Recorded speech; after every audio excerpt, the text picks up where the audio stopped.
Yeah, it's story time.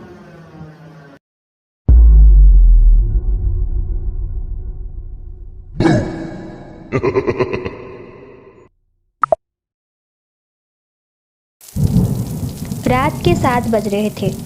तेज बारिश के साथ साथ बिजली भी चमक रही थी।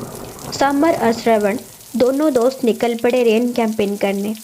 वो अपने साथ कैंपेन टेंट, टॉर्च लाइट, कुछ ड्राई फ्रूट और छतरी भी लिए।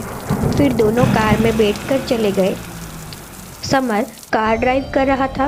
वो एक हाथ से कार की स्टीयरिंग पकड़ा था और दूसरी हाथ से अपने कैमरा से ब्लॉग शूट कर रहा था।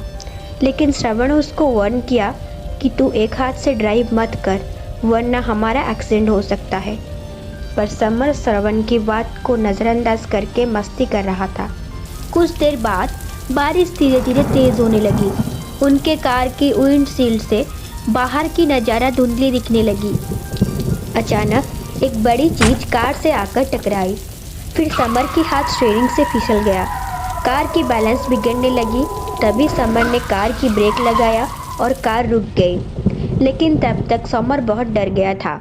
वो दोनों कार से उतरे, छतरी लेकर देखने गए कि किस चीज़ से उनकी कार टकराई। जब समर ने टॉर्च ऑन किया तब सामने खून से लटपट एक जंगली बिल्ली पड़ी थी। ये देखकर समर थोड़ा रिलैक्स हुआ और बोला, मैं खामोखा डर रहा था, ये तो सिर्फ एक जंगली बिल्ली है। चल यार, हम चलते हैं। अगर बारिश रुक गई तो पूरा कैंपेन बेकार जाएगा। ये बोलकर वो कार की ओर चला गया। लेकिन उस बिल्ली को देखकर श्रवण की आंखों से आंसू निकल आए और चेहरे पे गुस्सा था। पर वो खुद को संभाला और कार में जाकर बैठ गया। जब समर ने कार स्टार्ट करने की कोशिश की तो कार स्टार्ट नहीं हुआ। वो बार बार कोशिश करता रहा, फिर भी कार स्टार्ट नहीं हुआ।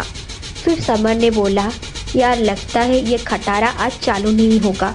हम एक काम करते हैं, आगे पैदल चलते हैं और एक ऊंची जगह देखकर अपना कैंपेन टेंट लगाते हैं। श्रवण समर की बात से सहमत हो गया। फिर उन दोनों ने कार से सारी चीज़ निकालकर आगे पैदल चले गए। कुछ दूर जाने के बाद उनको एक अच्छी खुली मैदान दिख गया। उन दोनों ने वहीं पे टेंट डालने का निर्णय लिया। दोनों ने बहुत अच्छी तरीके से अपना अपना टेंट को जोड़कर लगा दिया। दोनों के टेंट के बीच एक जीप सिस्टम था, जिससे वो दोनों जीप की चेन खोलकर एक दूसरे के टेंट में जा सकते हैं। दोनों ने कुछ ड्राई फ्रूट खाए और अपने टेंट में जाकर सो गए। कुछ देर बाद जब एक बादल जोर से गरजने लगी तभी समर की नींद खुल गई। वो टाइम चेक करने के लिए अपने बैग से मोबाइल निकाला, पर उसका मोबाइल स्विच ऑफ था। फिर उसको याद आया कि श्रवण को कॉल करने के बाद 6 बजे से उसका मोबाइल स्विच ऑफ था। वो मोबाइल को स्विच ऑन किया और टाइम देखा। रात के 3 बज रहे थे।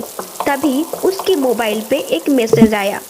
वो मैसेज श्रवण का था और उसमें लिखा हुआ था, यार समर, सॉरी, आज कैंपेन कैंसिल करते हैं क्योंकि माँ की तबीयत बहुत ख़राब हो गई है, तो मैं नहीं आ पाऊँगा। तू भी अकेले मत जाना। Take care, bye. और उस मैसेज का टाइमिंग था शाम 6:30। ये देखकर समर ने सोचा, अगर श्रवण नहीं आया है तो मेरे साथ ये कौन है। फिर उसने सोचा शायद श्रवण ने प्रैंक किया होगा। टेस्ट करने के लिए उसने श्रवण को एक मैसेज भेजा, हाय श्रवण, कहाँ है तू।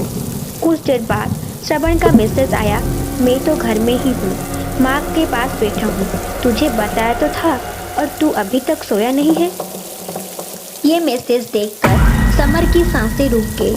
वो कुछ रिप्लाई करता उससे पहले मोबाइल की नेटवर्क चला गया। फिर वो डर के मारे कांपने लगा। अचानक उसने देखा कि उसके टेंट के बाहर कोई टॉर्च लेकर खड़ा है। वो जान गया कि उसके साथ जो भी है उसे पता चल गया कि वो सच जान चुका है। समर की बुद्धि गुम हो गई। वो क्या करेगा उसे खुद भी पता नहीं था। फिर वो हिम्मत जुटाकर टेंट की जेब खोला और जब दूसरे टेंट पे देखा तो वहाँ कोई नहीं था। फिर वो कैमरा ऑन करके जब कार के अंदर शूट की गई वीडियो क्लिप चेक किया तब उससे यकीन हो गया कि उसके साथ एक भूत ही है, क्योंकि उस वीडियो में पैसेंजर सीट पे कोई नहीं बैठा था। वो इस पूरे कैंपेन में एक भूत के साथ ही था। फिर वो इतना डर गया कि बेहोश हो गया। जब उसकी नींद खुली तो वो श्रवण के गोद में सोया हुआ था। वो डर कर उठ गया। फिर अचानक उसने देखा कि सुबह हो चुकी है। उसके पास उसके माँ बाप और श्रवण के साथ साथ पुलिस भी है। अब वो थोड़ा चैन की सांस लिया और पूरी घटना सबको बताया।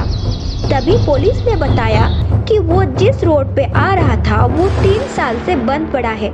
इधर से कोई नहीं जाता और जहाँ उसने कैंपेन टेंट लगाया था वहाँ पहले शमशान हुआ करती थी। ये सुनकर समर और श्रवण चौंक गए।